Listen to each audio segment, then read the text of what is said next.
Assalamualaikum warahmatullahi wabarakatuh. Halo teman-teman, perkenalkan kami dari kelompok 1 genap dari Bilkom B. Kami akan mempresentasikan tugas matematika diskrit. Adapun yang kami akan jelaskan, yang pertama yaitu proses enkripsi dan dekripsi dari metode yang kita pilih. Yang kedua, contoh penggunaannya ketika kita akan mengirimkan suatu pesan kepada teman kita tetapi dekripsi dengan metode tersebut, dan bagaimana proses dekripsinya. Yang ketiga, pada akhir video buatlah kuis kecil untuk menebak plain text yang telah kita buat enkripsi agar teman-teman kita dapat memberikan jawabannya pada kolom komentar di video kita.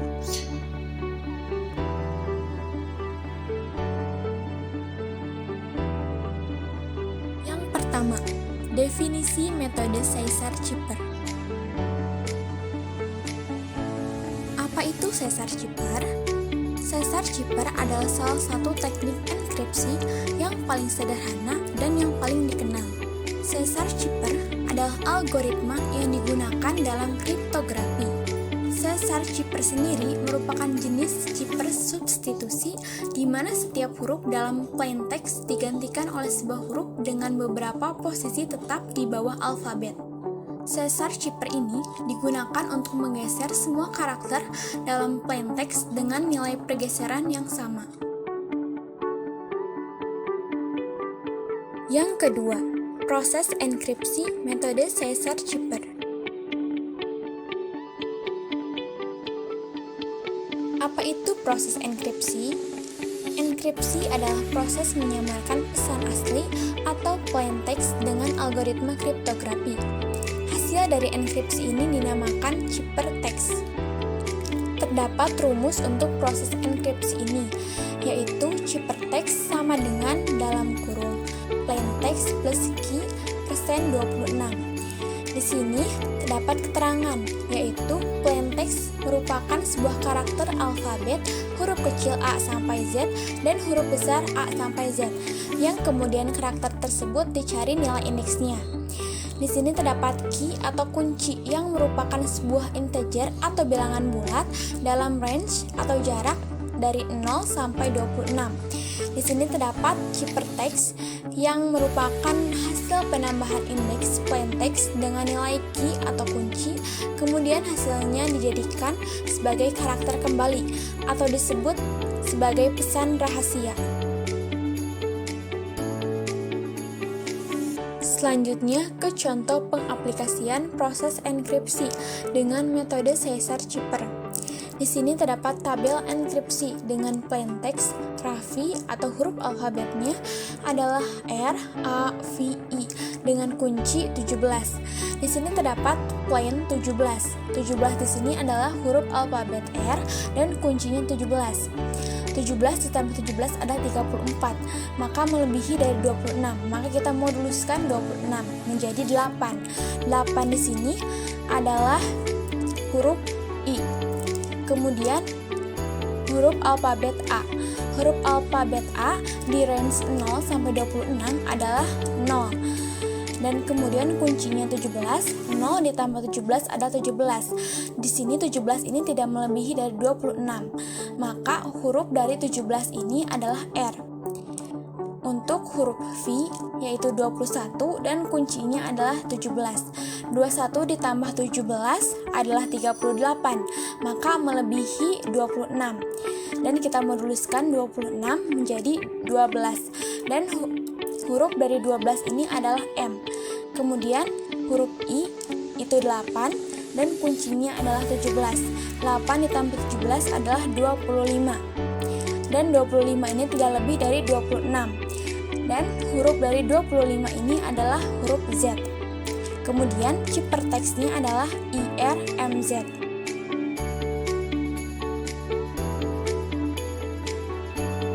Yang ketiga, proses deskripsi metode Caesar-Schipper. Teman-teman, di sini saya akan melanjutkan mengenai proses dekripsi dengan menggunakan metode Caesar-Schipper. Adapun di dalam proses dekripsi ini kita akan menggunakan sebuah rumus sebagai berikut.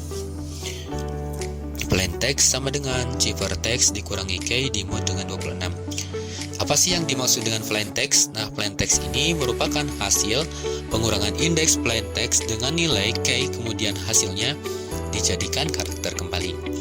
Lalu sama dengan ciphertext. Nah, ciphertext ini merupakan sebuah karakter alfabet menggunakan abjad kecil yaitu A sampai dengan Z. Lalu kita juga bisa menggunakan alfabet yaitu dengan huruf besar yaitu A sampai dengan Z juga. Kemudian karakter tersebut dicari nilai indeksnya. Nah, setelah itu kita kurangi dengan K. K ini merupakan sebuah integer dalam rank 0 sampai dengan 26. Nah, setelah itu kita muatkan dengan 26. Adapun contohnya sebagai berikut. Proses pengubahan kode dari ciphertext yaitu abjad menggunakan abjad besar yaitu I, R, M, Z dengan inputan K yaitu K17. Nah, setelah itu kita masukkan ke dalam rumus yang telah kita sebutkan tadi yaitu plaintext sama dengan ciphertext dikurangi K dimuat dengan 26. Nah, untuk cipher yang pertama yaitu I. I itu sama dengan 8 dan untuk K-nya yaitu 17. 8 dikurangi 17 sama dengan min 9. Nah, min 9 dimuatkan dengan min 26 sama dengan 17. Jadi karakternya menjadi 17 ini yaitu karakternya menjadi huruf R.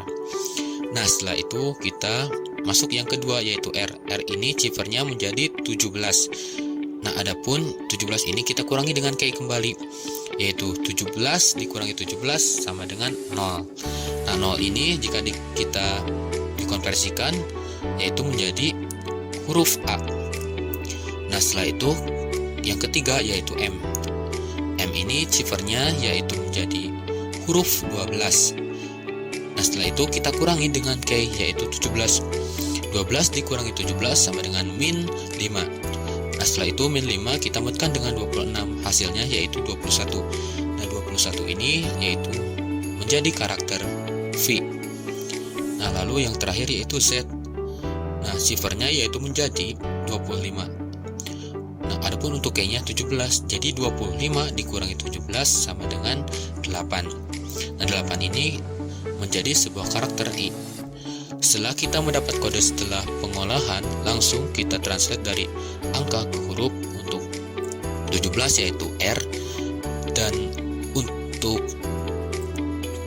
0 sama dengan A, untuk 21 sama dengan V, dan untuk 8 sama dengan I. Nah, hasilnya plaintext-nya yaitu menjadi Raffi. Yang keempat, contoh penggunaan dan proses deskripsi metode Caesar-Cipher. Berikut ini adalah contoh penggunaan Caesar-Cipher saat mengirim pesan. Misalnya, seseorang mengirim pesan melalui sebuah aplikasi dengan kata MATDIS. Maka, saat proses pengiriman pesan tersebut, algoritma dengan metode Caesar-Cipher akan mensubstitusi setiap abjad dari kata MATDIS yang akan dienkripsi melalui pergeseran susunan setiap hurufnya. Sehingga kata MATDIS akan sulit untuk dicegat, diubah, dan diretas oleh pihak luar yang berbahaya. Alhasil, pesan yang sebenarnya akan terkirim kepada si penerima dengan selamat. Nah, berikut adalah proses dekripsi saat mengirim pesan.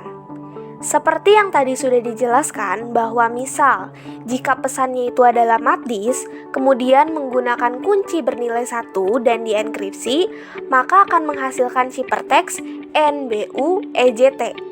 Hal tersebut dapat terjadi karena adanya proses pergeseran huruf, di mana huruf M jika digeser 1 kali menjadi huruf N, huruf A jika digeser 1 kali menjadi huruf B, dan seterusnya. Nah, dalam perjalanan menuju si penerima, ciphertext NBUEJT inilah yang akan dilihat oleh musuh, bukan pesan sebenarnya. Dan ketika pesan sudah sampai pada penerima pesan yang berhak, maka penerima pesan sudah memiliki kunci untuk mengembalikan ciphertext menjadi pesan semula. Karena kunci bernilai 1, maka penerima akan menggeser ke belakang urutan huruf dari ciphertext N berubah kembali menjadi M, B berubah kembali menjadi A, dan seterusnya. Sehingga si penerima akan menerima pesan yang sebenarnya.